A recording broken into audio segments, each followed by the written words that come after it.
Assalamualaikum warahmatullahi wabarakatuh. Selamat pagi anak-anak semua. Ya, pada hari ini kita melanjutkan materi pelajaran bahasa Indonesia kita. Namun sebelum belajar, marilah kita berdoa menurut agama dan kepercayaan kita masing-masing. Berdoa dimulai.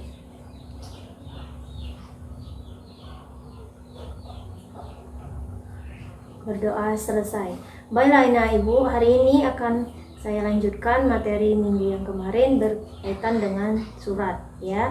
Tentunya kamu sudah belajar dan memahami apa itu surat dan bagaimana ciri-cirinya ya. Jadi materi kemarin ya, tentunya kamu sudah mengetahui surat itu merupakan sarana komunikasi yang tertulis ya, yang disampaikan kepada seseorang ataupun lembaga ya. Jadi dari segi isinya, surat itu terbagi dua, yakni surat pribadi dan juga surat dinas. Ya, bagian ciri-cirinya itu bisa kita lihat dari penggunaan kata, ya, kemudian strukturnya, dan juga dikirim kepada siapakah surat tersebut. Jadi itu merupakan ciri-ciri dari penggunaan surat pribadi dan surat dinas. Ya, jadi hari ini kita akan belajar mengenai menelaah struktur dan bahasa yang terdapat pada surat pribadi dan surat dinas. Simak videonya ya nak ya. Surat adalah sarana komunikasi yang digunakan untuk menyampaikan informasi tertulis dari satu pihak, yaitu pengirim, kepada pihak lain, yaitu penerima surat. Surat pribadi ditulis untuk komunikasi antar teman sebaya, antara anak dengan orang tua, dan antar keluarga, misalnya kepada kakak atau saudara sepupu.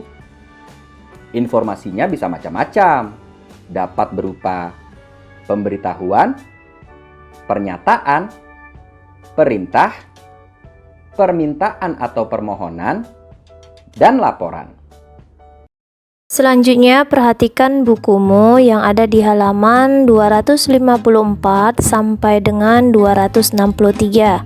Jadi pada hari ini kita akan belajar menelaah struktur dan bahasa surat pribadi dan juga surat dinas. Adapun tujuan pembelajaran kamu pada hari ini, yakni kamu mampu menelaah struktur dan bahasa surat pribadi ya, dan surat dinas yang dibaca maupun yang didengar. Sekarang coba kamu buka buku paket bahasamu halaman 254 sampai dengan 256. Ya, di situ kamu bisa lihat struktur dari surat pribadi dan juga surat dinas. Adapun struktur surat pribadi, yakni yang pertama itu adalah alamat dan tanggal surat, yang kedua salam pembuka, ketiga kalimat pembuka paragraf, keempat isi surat, yang kelima penutup surat, keenam salam akhir, dan yang ketujuh nama disertai dengan tanda tangan si pengirim surat. Jadi dari apa yang saya jelaskan tadi ya, sekarang coba kamu lihat buku paketmu yang ada di halaman 254. Sudah sesuai bukan? Ya, kamu bisa lihat dari contoh yang ada di bukumu tersebut, yang mana bagian struktur yang sudah saya sebutkan tadi. Di antaranya itu ada alamat dan tanggal surat, ya, salam pembuka, kalimat pembuka paragraf, isi surat, penutup surat, salam akhir, dan nama, ya, disertai dengan tanda tangan si penulis surat. Adapun untuk struktur surat dinas ya, yang pertama sekali itu ada kepala surat atau yang disebut dengan kop surat, yang kedua memiliki nomor dan tanggal surat, ketiga ada lampiran, yang keempat ada perihal, yang kelima ada alamat dan tujuan surat, yang keenam ada paragraf pembuka, ketujuh isi surat, yang kedelapan salam penutup, kesembilan paragraf penutup, yang kesepuluh salam penutup, dan yang ke-11 nama dan tanda tangan pihak yang memperkuat surat tersebut. Jadi dari apa yang saya sebutkan tadi ya, kamu bisa menyesuaikan dari contoh yang ada di bukumu halaman 255. Di situ ada contoh dari surat dinas. Yang manakah kepala atau kop suratnya?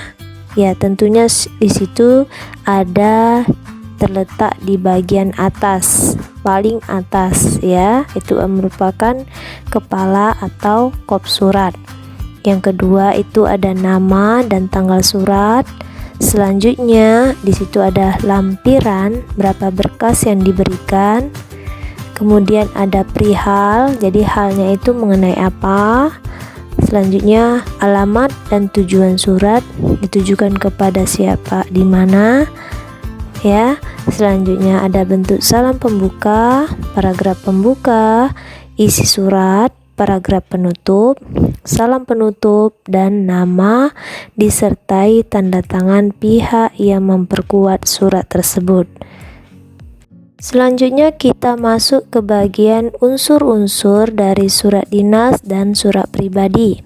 Jadi unsur-unsur surat dinas dan surat pribadi ini sama halnya dengan bentuk sistematika atau struktur yang ada pada surat dinas maupun surat pribadi ya. Hanya saja kalau dikatakan struktur berarti urutan yang harus sesuai dalam penulisan baik itu surat pribadi maupun surat dinas. Sedangkan unsur-unsurnya ya, baik untuk unsur surat dinas maupun surat pribadi ya, itu merupakan bagian atau hal-hal yang harus ada pada bagian surat tersebut. Jadi hampir sama ya nak ya. Selanjutnya kita akan belajar menelaah kebahasaan yang terdapat pada surat pribadi dan surat dinas.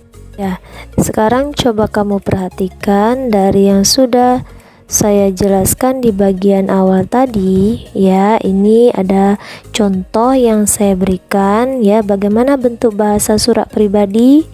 Ya, tentunya sudah tahu bukan? Ya, untuk bahasa surat pribadi itu biasanya menggunakan bahasa yang sifatnya pribadi ya, atau berkesan tidak formal atau tidak resmi ya, tetapi tetap harus memiliki bahasa yang santun. Begitu juga halnya dengan bahasa yang terdapat pada surat dinas ya, kebalikan dari bahasa yang terdapat pada surat pribadi ya. Jadi kalau bahasa yang digunakan pada surat dinas itu biasanya menggunakan bahasa yang sifatnya resmi ya. Kemudian bahasanya juga menggunakan bahasa yang baku, singkat, dan jelas serta berpola tetap. Jadi tidak dapat diubah sesuai dengan struktur penulisannya. Adapun kesimpulan dari materi yang kita bahas pada hari ini, yakni dalam penulisan surat pribadi dan surat dinas itu ya, suratnya harus sesuai dengan urutan atau strukturnya ya, jadi jangan sampai ada yang terlewatkan. Sedangkan bahasa yang digunakan pada surat pribadi itu berkesan lebih formal, lebih santai atau non formal. Sedangkan surat dinas kebalikannya, yakni bersifat formal atau resmi dan baku. Sekarang coba kamu kerjakan latihan LKS yang ada di buku LKSmu halaman 134 sampai 135 bagian A dari nomor 1 sampai 5 di buku latihanmu. Demikianlah materi pelajaran kita hari ini. Mudah-mudahan bermanfaat bagi kalian. Ingat ya nak ya, minggu depan sudah ujian formatif 2. Jadi segala tugas yang belum kamu kirim dan yang belum kamu kumpul segera dikumpul, khususnya untuk yang konsul, dan yang untuk PJJ segera dikirimkan tugasnya. Ingat ya nak, tunggu tugasnya ya nak ya. Selamat belajar di rumah. Selamat